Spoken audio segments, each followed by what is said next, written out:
ABC մեդիայի ուղիղ եթերում օրվա լրատվության գլխավոր թողարկումն է, ես Աննա Սարգսյանն եմ, բարի երեկո։ Կարևոր լուրերը նախ համառոտ։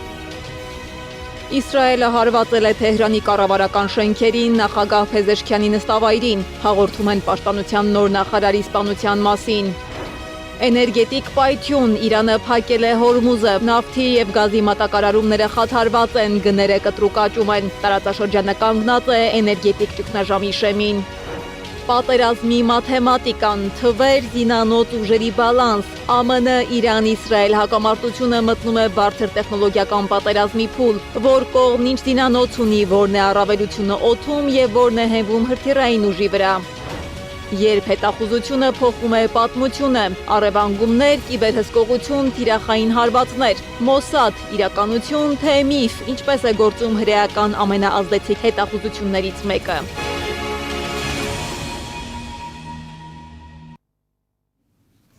Իսրայելի պաշտպանության բանակը հարվածել է Թեհրանի կառավարական շենքերին, այդ թվում նախագահ Փեզեշքյանի նստավայրին։ Հարվածի տակ է հայտնվել նաև ազգային անվտանգության բարձրագույն խորհրդի շենքը եւ Իրանի բարձրագույն ղեկավարության հավաքատեղի։ Պաշտոնյաների սպանության վերաբերյալ պաշտոնական տեղեկություն դեռևս չկա, բայց լրատվամիջոցները հայտնում են, որ Իսրայելի հարվածի հետևանքով զոհվել է Իրանի պաշտպանության նախարարը, որը երեկ էր նշանակվել Նասիրզադեի սպանությունից հետո։ Իսկ Իրանը գիտի Իսրայելի վարչապետ Բենյամին Նեթանյահուի տեղը։ Ալի Խամենեի խորհրդական Յահյա Ռահիմ Սաֆավին հայտարարել է, որ գիտեն, որտեղ են անցկացվում Նեթանյահուի մասնակցությամբ նիստերը։ Սա կարծես նախազգուշացում է, որը ենթադրում է, որ Իսրայելի ղեկավարության դեմ հնարավոր պատասխան գործողություններ են պլանավորված։ Զուգահեռ Իրանը հայտարարել է նոր սպառնալիքների մասին, այս անգամ ներքին ապակայունացման ուղղությամբ։ Իրանի հետախուզության նախարարը զգուշացնում է, որ Միացյալ Նահանգներն ու Իսրայելը ներգրավում են բարձկաններ երկրի ներսում անկայունություն ստեղծելու համար եւ նրանց նկատմամբ պատրաստ են վճռական գործողությունների։ Բայց պատերազմը այլևս միայն ռազմաճակատում չէ։ Թեհրանը թշնամիներին պատասխանում է ոչ միայն հրթիռներով, այլև քայլով, որը կարող է ազդել ամբողջ աշխարհի տնտեսության վրա։ Գործի է դրել իր ամենավտանգավոր խաղաքարտը, փակել է աշխարհի նավթային շնչափողը, Հորմուզի նեղուցը, վտանգի տակ դնելով գլոբալ էներգետիկ անվտանգությունը։ Սա քաղաքական ճնշման գործիք է, որը կարող է փոխել ուժերի դասավորությունը ամբողջ աշխարհում։ Մի քանի տասնյակ կիլոմետր լայնությամբ այս ջրային ուղին ապահովում է աշխարհի նավթի զգալի մասը, եւ դրա փակումը կարող է դառնալ ոչ միայն տնտեսական ցնցման, այլ նաեւ լայնածավալ բախումների սկիզբ։ Սա հաշվարկված ազդանշան է արտաքին ուժերի։ Ինչ է կանգնած այդ որոշման հետևում եւ որքան հեռու կարող է գնալ այդ ռազմավարությունը, դիտենք ռեպորտաժը։ Հորմուզի նեղուցը փակվեց ճիշտ այն պահին, երբ Թեհրանի երկնքում լսվեցին առաջին պայթյունները եւ գործի դրվեց հոբ համակարգը։ Ռազմական գործողությանը զուգահեռ Իրանը աշխարհին ուղարկեց ոչ միայն հրթիռային, այլև հստակ քաղաքական ուղերձ։ Հորմուզի նեղուցը աշխարհի էներգետիկ ամենազգայուն եւ կարևոր կետերից է։ Սա Իրանի ռազմավարության մասն է, որը կարելի է անվանել նաև զսպման ռազմավարություն, ինչ իրենից ենթադրում է այնպիսի գործողություններ, որոնք կառաջացնեն հնարավորինս մեծ հակազդեցություն գերիշխող ուժի նկատմամբ։ Այս բaragայում գերիշխող ուժը Միացյալ Նահանգներն է, որի նկատմամբ Իրանի գործիքները, հակազդման գործիքները հիմնականում եթե հրթիռային են, ապա ավելի փափուկ գործիքների մասին եթե խոսենք, ապա ավելի փափուկ գործիքներից կամ ոչ ռազմական գործիքներից մեկը հենց էներգակիրների ճանապարհի փակումն է։ Այս նեղուցը Թեհրանի ձեռքում վաղուց դիտարկվում է որպես ռազմաքաղաքական ճնշման գործիք, որը գործի է դրվում այն պահին, երբ Իրանը ցանկանում է ուղիղ եւ բարձրաձայն մեսիջ ուղարկել աշխարհին։ Իրանի հիմնական շահը այնստեղ հստակ է ցույց տալ, որ պատերազմը կարող է դիտարկվել ոչ միայն Իրանի եւ Միացյալ Նահանգների համատեքստում, այլև վերածվել գլոբալ անվտանգության խնդրի։ Հորմուզի նեղուցի փակմամբ Թեհրանը փաստացի հայտարարում է, որ եթե հարվածում են Իրանին, ապա դրա հետևանքները կարող է զգալ ամբողջ աշխարհը։ Պատերազմ է գնում Իրանի դեմ եւ Իրանը գնում է բոլոր հնարավոր քայլերի։ Քայլերից մեկը նաեւ Հորմուզի փակելն է, որը այսինքն պատերազմ է առանց որևէ կանոնների։ Այստեղ մեսիջը, այստեղ Իրանի գոյության խնդիրն է եւ Իրանում կա ղեկավարություն, կորպորատիվ ղեկավարություն, որը պատրաստ է ամեն ինչին։ Ինչ եմ ասում կորպորատիվ ղեկավարություն, որովհետեւ Իրանի ղեկավարությանը հերթական անգամ սպանելով, այսինքն սպանելով ռազմական ղեկավարներին, քաղաքական ղեկավարներին, հոգևոր ղեկավարներին, բայց այնուամենայնիվ Իրանը չի կորցնում իր կառավարման համակարգը, այսինքն սա խորքային պետություն է, եւ այդ խորքային պետությունը պատրաստ է գնալ ամեն ինչի։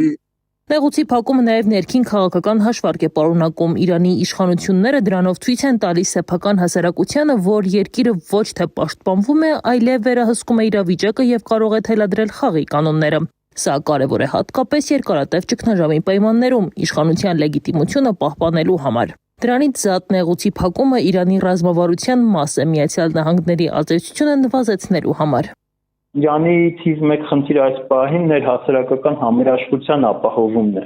Հիմա բնականաբար հաղթող կամ գոնե թե հաղթանակի հույս ունեցող հասարակությունները արագ են մոբիլիզացվում իրենց իշխանությունների նկատմամբ, իսկ այն հասարակությունները, որոնք վստահ են, որ կա պարտություն, նրանց մոբիլիզացնել տվյալ իշխանության շուրջ բավականին դժվար է։ Դանիելյանի վերլուծությամբ Միացյալ Նահանգներն ու Իսրայելը պատրաստ չեն երկարատև պատերազմի, իսկ Եվրոպան զգալիորեն կախված է էներգակիրներից, ինչը նրանց ավելի խոցելի է դարձնում։ Հորմուզի նեղուցի փակումը նրա գնահատմամբ միայն տնտեսական կամ ռազմական քայլ չէ, դա համադրություն է զսպման, ուժի ցուցադրման եւ քաղաքական ուղերձի, որն ուղղված է ամրապնդելու Իրանի դիրքը եւ տարածաշրջանում եւ գլոբալ քաղաքական խաղերում։ Մենք չգիտենք այս ամեն ինչը ինչով կվերջանա, բայց կարծում եմ երկարատև պատերազմի ռեսուրսներ, այնուամենայնիվ Արևմուտքը եւ Իսրայելը, առաջերտին Իսրայելը եւ Միացյալ Նահանգները չունեն։ Եթե սա մի քանի շաբաթ տևի, ապա ես կարծում եմ Իրանը չնայած մեծ կորուստներով, բայց կկարողանա պահպանել իր պետականությունը։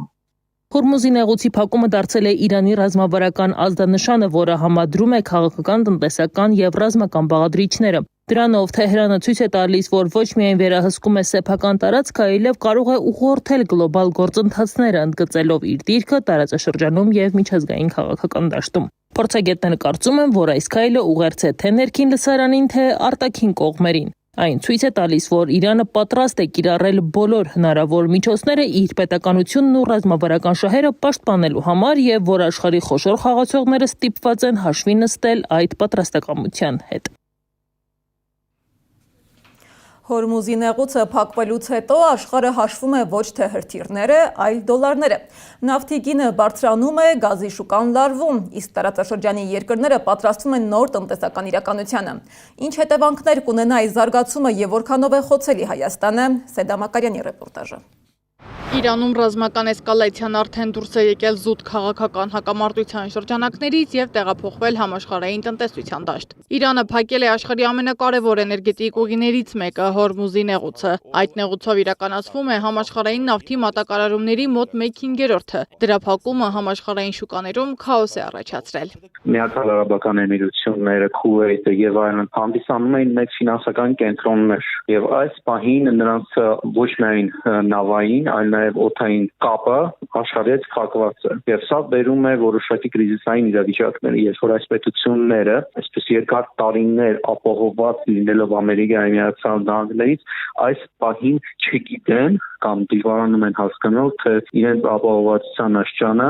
հետագայում որտեղից ակնկալեն։ Իրանի շուրջ ընթացող պատերազմի եւ Հորմուզի նեղուցի փակման հետևանքով տարածաշրջանը կանգնած է էներգետիկ ճգնաժամի վտանգի առաջ։ Նավթի, բենզինի եւ բնական գազի համաշխարհային մատակարարումները խաթարվել են, ինչն արդեն հանգեցրել է գնաճի։ Նեղուցով է անցնում աշխարհի նավթի եւ նավթամթերքների զգալի մասը, նաեւ հեղուկ բնական գազի որոշ մատակարարումներ դեպի արևելյան եւ հարավային Ասիա։ Գործընթացը, եթե պատերազմը շարունակվում է, բարձր այս գործընթացը կանգ չի առնում։ Նկատում եմ նավթի գների թանկացումը։ Նույնը վերաբերում է նաև գազին, քանի որ Կատարը դադարեցրել է գազի արտահանումը, որի ամենամեծ շուկան Եվրոպան է, դա բերել է նա, որ Եվրոպայում գազի գնը մոտավորապես 50%-ով թանկացել է։ Մասնագետների գնահատմամբ բենզինի եւ դիզվառելիքի գների աճը մեծացրել է տրանսպորտային եւ առևտրային ծախսերը։ Նավթի գինը հասել է $82, արձանագրելով շուրջ 13% աճ։ Հեղուկ բնական գազի գինն էլ ավելացել է մոտ 40%-ով։ Փոփոխությունները զգալի են արդեն իսկ նավթի գինը, որը մի քանի օր առաջ $60 բարելի համար բարձրացել է եւ շուտով ակնկալվում է, որ $100 եւ ավել կհատի, ոսկու գինն է թանկանում, դոլարն է ընկնում։ Այստեղ խնդիրը նրանում է, որ պարսկական ծովացողից եկող նավթը եւ այլ նավթամթերքը կազմում է ընդհանուր աշխարհի արտադրության 20%-ը եւ սա տարբեր խնդիրներ է առաջացնում, հատկապես Եվրոմիության համար։ Տարածաշրջանի երկրները, մասնավորապես Հայաստանը, կանգնած են լուրջ մարտահրավերների առաջ։ Տնտեսագետները նշում են, առանց այդ էլ բնական գազի մատակարարումները սահմանափակ էին։ Հայաստանն ունի ցամաքային սահման Իրանի հետ եւ ռազմական լարվածությունը կարող է խաթարել նաեւ ներմուծման ուղիները, լրացուցիչ ճնշում գործադրելով տնտեսության վրա։ Սա ընդհանուր ազդում ամբողջ աշխարհում բենզինի գների թանկացմանը։ Այս պայմաններում իսկ Միացյալ Նահանգները, որը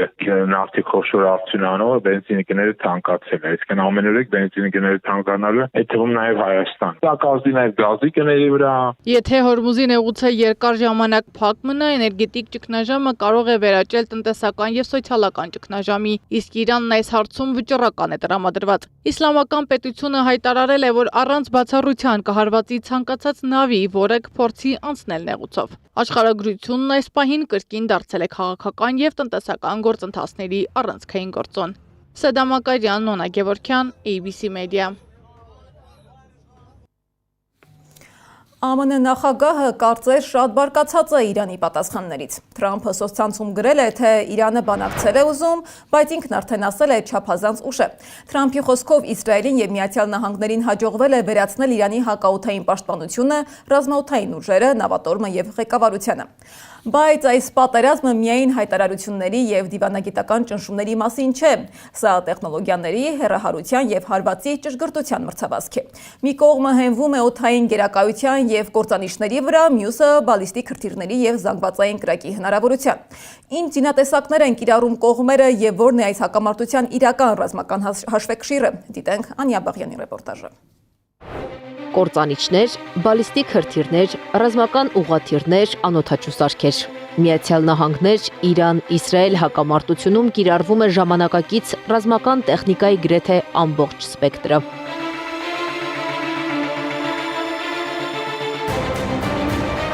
Իսրայելի եւ նահանգների ռազմական գործողություններում առանցքային դեր ունեն կործանիչները։ Ռազմաօդային ուժերը հիմնված են ժամանակակից հարվածային ուղղաթիռների եւ մասնավորապես F-35I-ըդիը եւ F-15I RAM։ Այս ինքնաթիռները նախատեսված են բարձր ճշգրտությամբ հարվածներ հասցնելու համար, ինչպես օդային, այնպես էլ ցամաքային թիրախների։ F-35I մոդելը առանձնանում է գաղտնի տեխնոլոգիայով, ինչը թույլ է տալիս նվազագույնի հասցնել ռադարային հայտնաբերման հավանականությունը եւ ներթափանցել խորքային տարածքներ։ Իսրայելի ռազմավարությունը հիմնված է արագ, նպատակային եւ տեխնոլոգիապես գերազանցող հարվածների վրա, փորձելով օդային գերակայության միջոցով թույլատրել հակառակորդի ռազմական ենթակառուցվածքները մինչև հակադարձ գործողությունները։ Իսրայելի զինված ուժերը կիրառում են նաեւ հարվածային ուղղաթիռներ։ Զինանոցում կա ավելի քան 48 միավոր։ Իրանի ռազմավարության առանցքում բալիստիկ հրթիռներն են։ Թեհրանը տարիների ընթացքում զարգացրել է միջին եւ որոշ գնահատականներով երկար հեռահարության հրթիռային ծրագիր, ստեղծելով համակարգեր, ինչպիսիք են Շահաբ 3-ը եւ Սեջիլը։ Իրանական բանակը ունի ավելի քան 100 բալիստիկ հրթիռ։ Բալիստիկ հրթիռներն արձակվում են հրթիռային շարժիչով, մեծ բարձրությունից արագությամբ ուղղվում դեպի թիրախ։ Դրանք կարող են ունենալ ծանր մարտագլխիկներ եւ ոչնչացնել հազարավոր կիլոմետրեր հեռավորության վրա գտնվող օբյեկտներ։ Հրթիռային ուժերը Թեհրանին հնարավորություն են տալիս արագ եւ զանգվածային հարվածներ հասցնել հեռավոր թիրախներին։ Իրանական բանակն առանձնանում է նաեւ հրթիռային հրետանային համակարգերով, որոնք ունակ են միաժամանակ արձակել բազմաթիվ հրթիռներ։ Այս համակարգերը կիրառվում են զանգվածային հարվածների դեպքում եւ սովորաբար տեղադրված են շարժական հարթակների վրա։ Ըստ տարբեր գնահատականների, Իսրայելը նման համակարգերից ունի մոտ 150 միավոր, իսկ Իրանը մոտ 775։ Ընդհանուր առմամբ Իրանը եւ Իսրայելը ունեն մի շարք համադրելի սպառազինություններ՝ տրանսպորտային ավիացիա, մարտական ինքնաթիռներ, սուզանավեր, ռազմածովային ուժեր, ինքնագնաց եւ քարշակվող հրետանի։ Զինուժի թվականակով Իրանը զգալի առավելություն ունի։ Ակտիվ զինծառայողների թիվը 610,000 է, մինչդեռ Իսրայելը մոտ 170,000։ Պահեստազորում Իսրայելն ունի մոտ 465,000, իսկ Իրանը մոտ 350,000 զինծառայող։ Անի Աբաղյան, Նոնա Գևորգյան, ABC Media։ Պատերազմները միշտ չէ, որ սկսվում են հրապարակային հայտարարություններով։ Երբեմն դրանք սկսվում են ստվերում, լուր գործողություններով, որոնց մասին աշխարհը իմանում է տարիներ անց։ Կա մի կառույց, որի անունը մշտապես շրջանառվում է նման պատմություններում, եւ որի հաջողության սկզբունքը մեկն է՝ սպառնալիքը պետք է վերածվի դեռևս ձևավորման փուլում։ Իրանի գերագույն հոգևոր առաջնորդի սպանությունը շարունակում է մնալ աշխարհի քննարկման թոփ թեման։ Սա սովորական սպանություն չէր, սա սպանություն էր, որը փոխում է պատմության ընթացքը։ Իսկ ինչպես կարող էր Իսրայելը ճշգրիտ հարվածելու հենց առաջին հարվածով սպանել Իրանի առաջին դեմքին։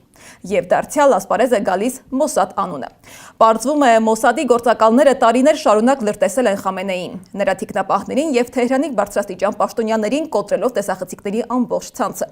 Լուսանկարներն ու տվյալները ուղարկվել են Իսրայել։ Գործակալները մանրակրկիտ գրանցել են թիկնապահների հասցեներն ու աշխատանքային գրաֆիկները։ Նույնիսկ հետևել, թե որտեղ են նրանք կայանում իրենց անձնական մեքենաները Թեհրանի կենտրոնում։ Հենց այս տվյալներն էլ օգնել են ճշգրիտ կոորդինատներ որոշել։ Մոսադ, ինչ է թաքնված հրեական այս ամենաազդեցիկ հետախուզություններից մեկի ստվերում։ Այս կառույցի մասին պատմությունները միֆ են, թե իրականություն։ Սեդա Գյուրեղյանն է պատմում։ 1960 թվական Բուենոս Այրես Մերսեդես-Բենցի բարձրաստիճան աշխատակից Ռիկարդո Կլիմենտեն թույլ է տալիս չարաբաստիկ սխալ, ուշանում է ավտոբուսից։ Սովորական պատմություն է, չէ՞։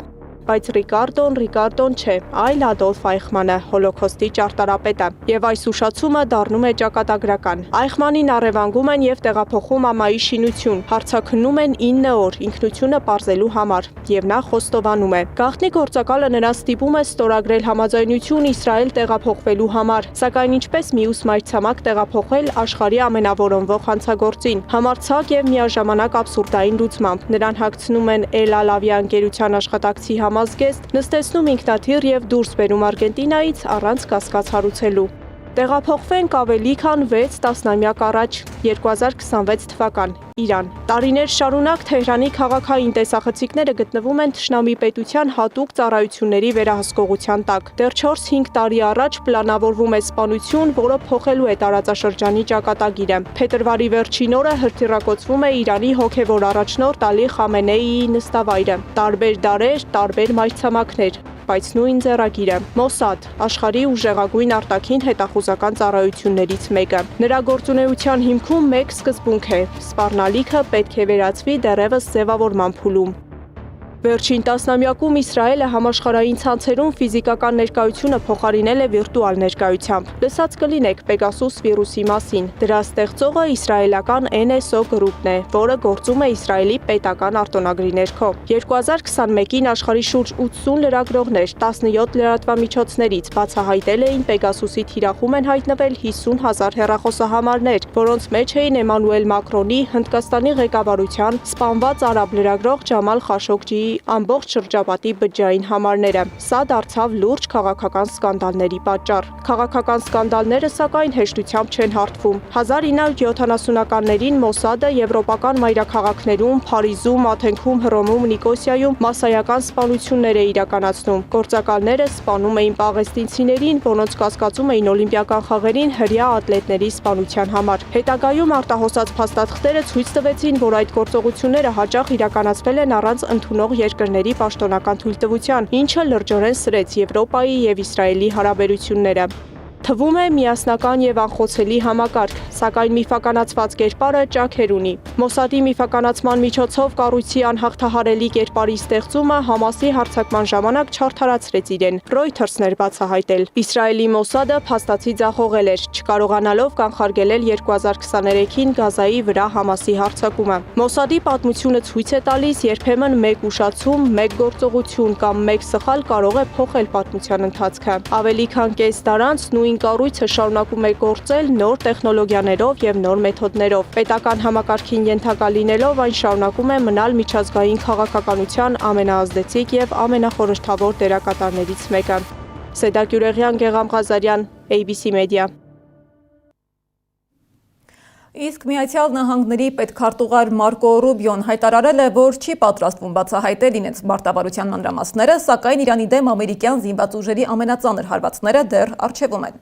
Ըստ Ռուբիոյի, Իրանում ընթացող գործողությունը կշարունակվի այնքան ժամանակ, որքան անհրաժեշտ է նպատակին հասնելու համար։ Իսկ նպատակը Իրանի բալիստիկ հրթիռների ներուժի ոչնչացումն է։ Մերձավոր Արևելքի վերջին նորությունները եւ պատերազմին վերաբերող հայտարարությունները մեկ տեսանյութում։ Թուրքիայի նախագահ Ռեջեփ Թայիպ Էրդողանը հեռախոսով զրուցել է Միացյալ Նահանգների նախագահ Դոնալդ Թրամփի հետ։ Թուրքիայի նախագահի աշխատակազմի հանրային վարչության ղեկավար Բուրանեթ Հինդուրանը նշել է, որ Էրդողանը եւ Թրամփը քննարկել են Իրանի եւ ծոցի երկրներում տիրող վիճակը եւ ընթացիկ զարգացումները։ Վենեսուելայի ընդդիմության առաջնորդ եւ 2025 թվականի խաղաղության Նոբելյան մրցանակակիր Մարիա Կորինա Մաչադոն Կիրակի հայտարարել է, որ առաջիկա շաբաթներին կվերադառնա Վենեսուելա եւ որ հարավամերիկյան երկրում ընտրություն կանցկացվի։ Մաչադոն վերադարձի ամսաթիվ չի նշել, սակայն ասել է, որ նպատակներից մեկը կլինի նոր եւ հսկայական ընտրական հաղթանակի նախապատրաստվելը։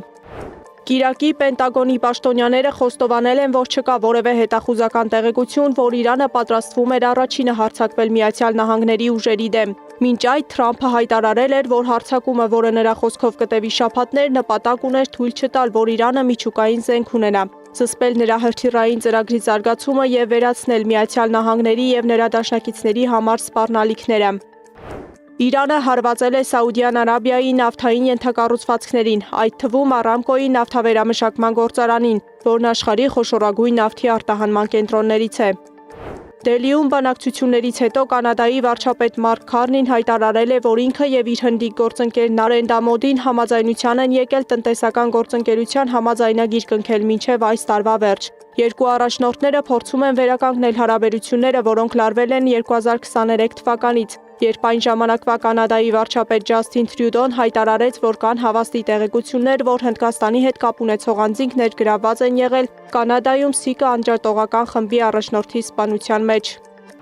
Իրանը երեկ առավոտյան հարվածել է Իսրայելի վարչապետ Բենյամին Նեթանյահուի գրասենյակին եւ նրա ճակատագիրը մնում է անհայտ, հայտնում է Իրանի Իսլամական հեղափոխության պահապանների կորպուսը։ Ժամեր անց Ցահալը տեղեկացրեց Նեթանյահուի գրասենյակի վրա հարձակման մասին Իրանի պնդումը չի համապատասխանում իրականությանը։ Ֆրանսիան պատրաստ է պաշտպանել Պարսից ծոցի երկրները եւ Հորդանանն Իրանից, հայտարարել է Ֆրանսիայի արտաքին գործերի նախարար Ժան-Նոել Բարոն։ Ֆրանսիան իր լիակատար աջակցությունն ու համերաշխությունն է հայտնում բարեկամ երկրներին, որոնք դարձել են Իսլամական հեղափոխության պահապանների կորպուսի հրթիռային եւ անօդաչու սարքերի հարվածների թիրախ եւ ներքաշվել պատերազմի մեջ, ընդգծել է նախարարը։ Չինաստանի արտգործնախարարությունը հայտարարություն է տարածել, որով աջակցում է Իրանին իր ինքնիշխանության, անվտանգության եւ տարածքային ամբողջականության պաշտպանության հարցում։ Իրանական հարվածներից հետո Արաբական Միացյալ Էմիրությունների նախագահը, պաշտպանության նախարարը եւ Դուբայի թագաժառանգը, նաեւ այլ պաշտոնյաներ միասին ճաշել են առևտրի կենտրոններից մեկում։ Միացյալ Նահանգների բանակի կենտրոնական հրամանատարությունը պնդում է, որ ոչնչացվել են Օմանի ծոցում գտնվող բոլոր իրանական նավերը։ Հզոր պայթյուններ են որոտացել Ռիադում, Միացյալ Նահանգների դեսպանատան շենքի տարածքում, որից հետո խոշոր հրդեհ է բռնկվել, հայտնում է Reuters-ը։ Այլ լրատվամիջոցների փոխանցմամբ պայթյունները տեղի են ունեցել իրանական երկու անօդաչուների հարվածից։ Մարկո Ռուբիոն հայտարարեց, Միացյալ Նահանգների զինված ուժերի ամենալուրջ հարձակումները դեռ առջևում են։ Քուվեյթում Միացյալ Նահանգների դեսպանատունը հայտարարեց փակվելու մասին, ինչը պայմանավորված է տարածաշրջանային լարվածությամբ։ Սեդակ Յուրեղյան, Նոնա Գևորքյան, ABC Media։ Մերձավոր Արևելքում ստեղծված վիճակը խաթարել է նաև օդային հաղորդակցությունը։ Չեղյալ են հայտարարվում չվերթեր, փոխվում են երթուղիները։ Տասնյակ երկրներից տուն վերադարձող մարդիկ հայտնվել են անորոշության մեջ։ Քաոս է նաև բիզնեսի տեսանկյունից։ Օրինակ Դուբայը կորցնում է մոտ $1 միլիոն յուրաքանչյուր րոպե օդանավակայանի կանգառի պատճառով։ Ժամեր առաջ Երևանում վայրեջք է կատարել Օմանից առաջին չվերթը։ Ինքնաթիռը Մասկատից տեղափոխել է ռազմական գործողությունների պատճառով այնտեղ մնացած քաղաքացիներին։ Սակայն բազմաթիվ մեր հայրենակիցներ դեռ մնացել են արաբական երկրներում թռիչքների չեղյալ հայտարարման պատճառով։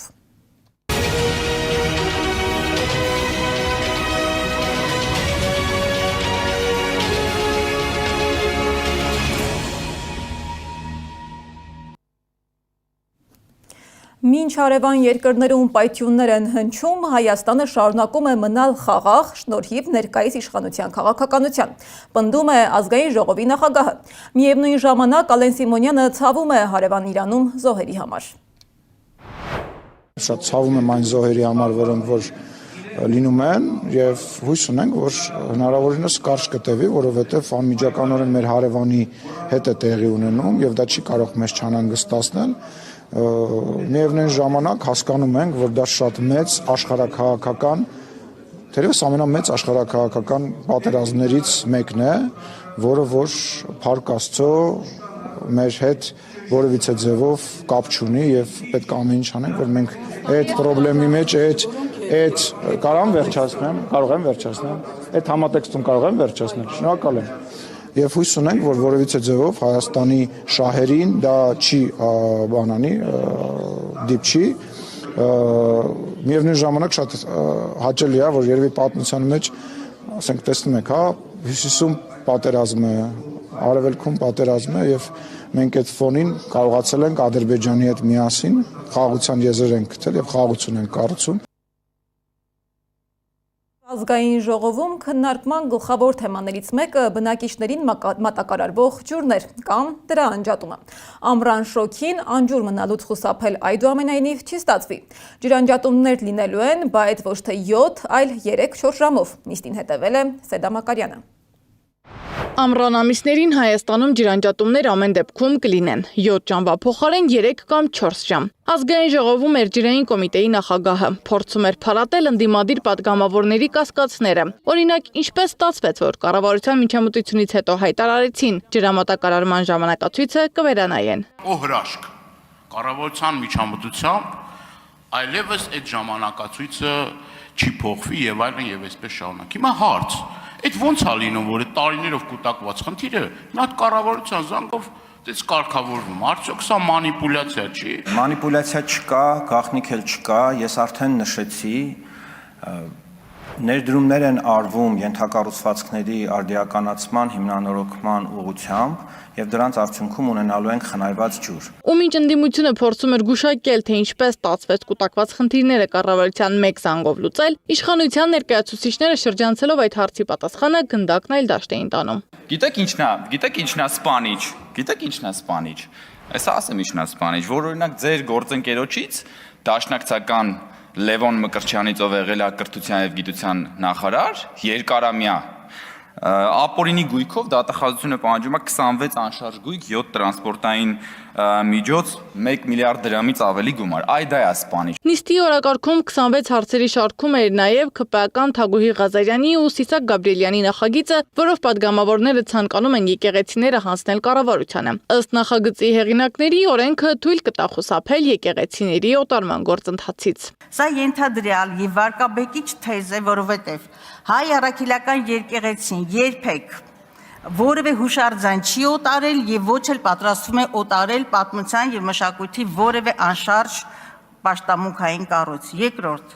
օրինագիծը իմաստազուրկ է եւ չի նախատեսում գործնական արժեք ունեցող իրավական կարգավորում, քանի որ պատմության եւ մշակույթի անշարժ հուշարձանների նպատակային նշանակությունը